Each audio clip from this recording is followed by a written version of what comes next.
sahabat dan kerabat di mana saja Anda berada. Salam damai, salam sehat dalam kasih Tuhan Yesus.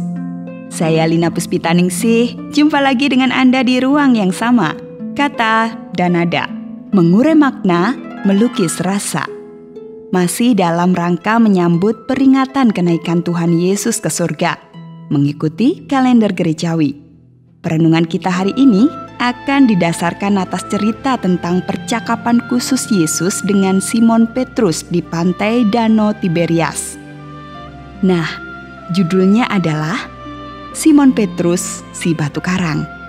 Dan sebagaimana biasa, Pendeta Freddy Makitan selalu menyiapkan narasi yang tentu saja renyah dan gurih untuk kita nikmati bersama dalam perenungan spesial ini.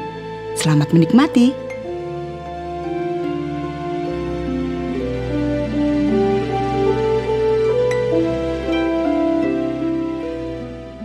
Simon yang disebut Petrus, berarti batu karang, adalah salah seorang dari ke-12 murid yang dikukuhkan oleh Yesus setelah semalam-malaman Yesus berdoa di sebuah bukit di Galilea.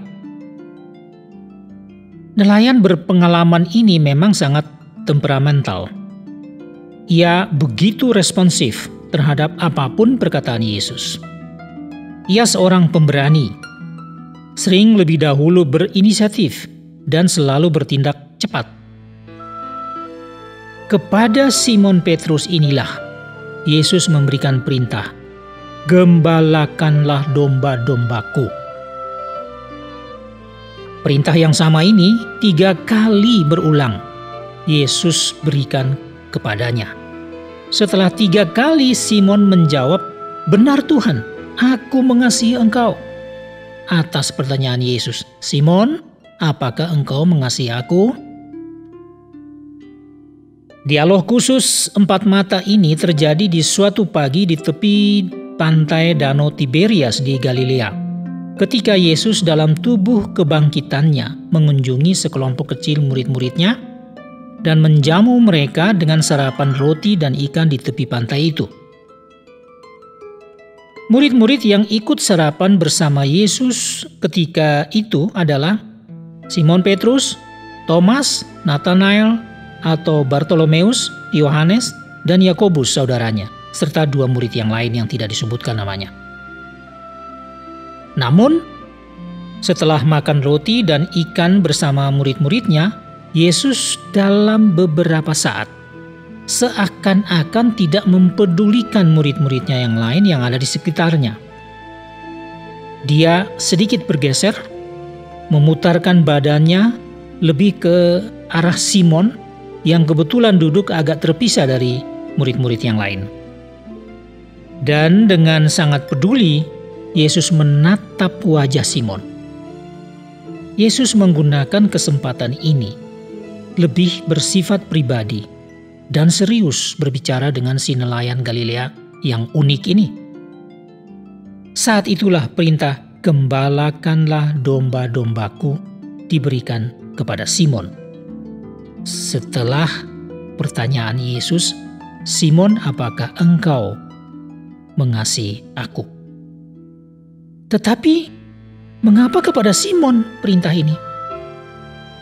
Mengapa bukan kepada Thomas yang baru seminggu setelah kebangkitan Yesus dikukuhkan imannya ketika ia mencucukkan jarinya pada bekas lubang paku di tangan Yesus dan bekas lubang tusukan tombak di lambung Yesus? Lalu kepada Yesus ia berseru, "Ya Tuhanku dan Allahku."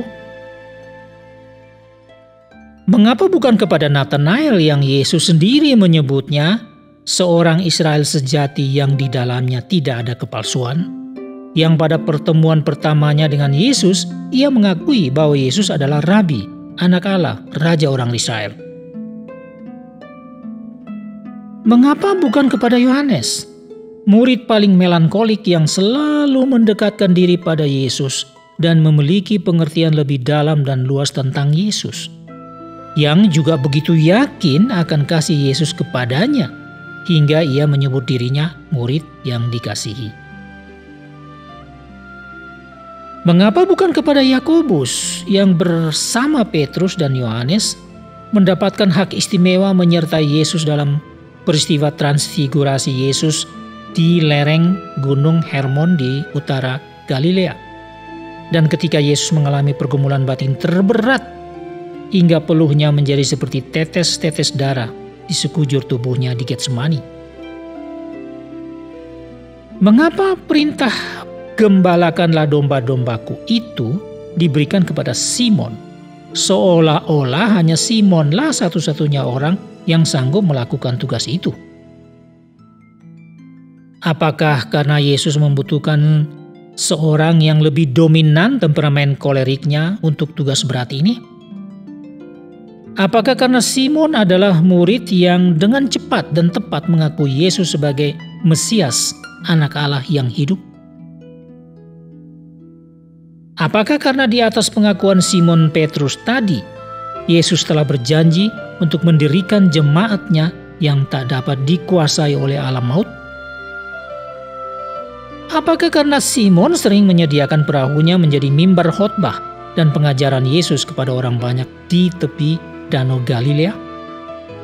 Apakah karena Simon Petrus adalah murid pemberani yang nekat menghunus pedangnya membela Yesus saat menghadapi ganasnya para pengawal Bait Allah yang datang menangkap Yesus di Taman Getsemani? Pertanyaan-pertanyaan tadi, mengapa Simon, mengapa Simon, mengapa Simon, tetap akan sulit dijawab dengan benar dan tepat, karena tak seorang pun yang tahu apa sesungguhnya kriteria dan kualifikasi yang ditentukan Yesus untuk menerima tanggung jawab yang begitu besar menggembalakan domba-domba Yesus. Memang pilihan atas Petrus terasa ironis, karena semua orang tahu Simon adalah satu-satunya murid yang pada pengadilan atas Yesus di hadapan imam besar Kayafas dan mahkamah agama Yahudi, ia justru sampai 3 kali menyangkal Yesus demi keselamatan dirinya. Namun, apa perlunya lagi mempertanyakan mengapa Simon anak Yohanes, mengapa Petrus si batu karang? Toh, siapapun akan sulit juga mendapatkan jawaban yang pas. Tapi mungkin perlu kita melihat sesuatu yang cukup sederhana namun jelas di tengah kenikmatan dan keindahan serapan Yesus dan ke-7 muridnya. Bahwa kehadiran Yesus di tengah murid-muridnya di pantai Tiberias dan dialog 4 mata Yesus dan Simon itu adalah saatnya terjadi pemulihan atas kehidupan pribadi seorang Simon Petrus dari semua dosa dan kebodohannya di masa lalu.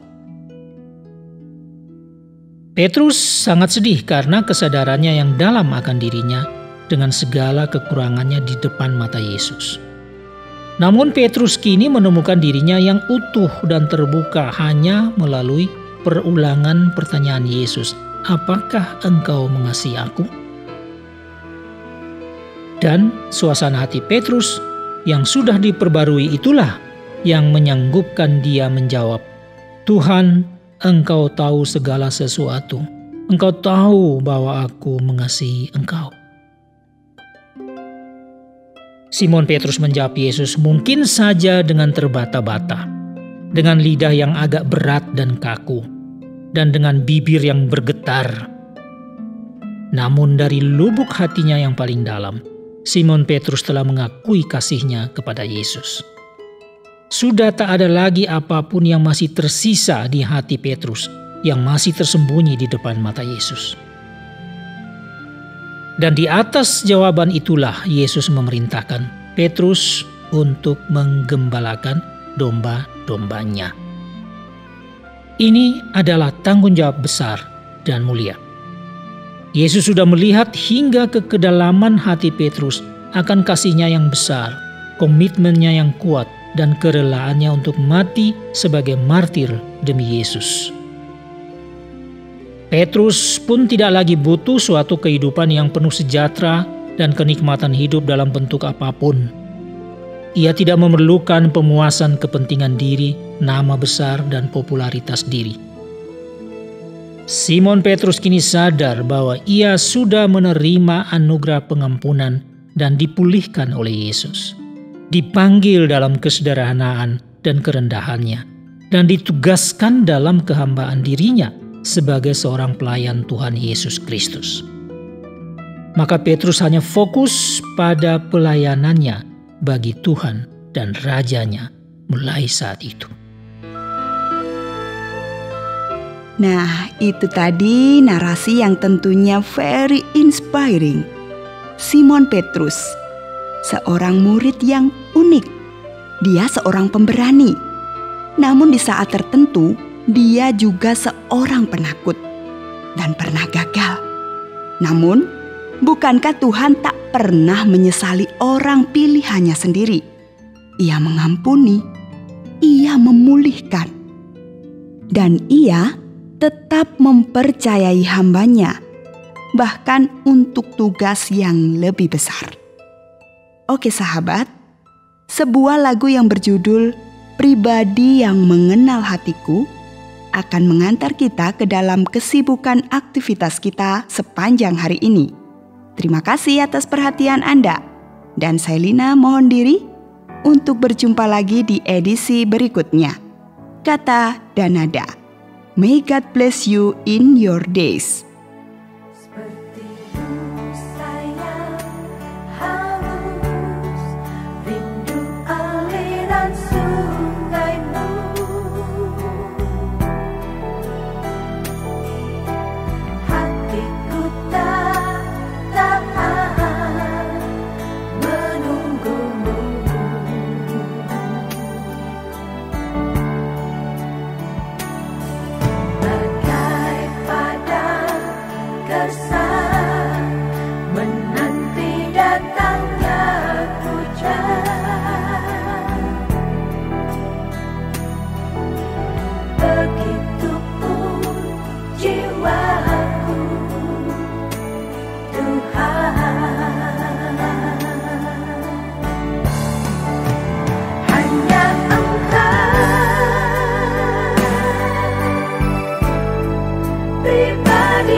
Tinggal dalam indahnya dekat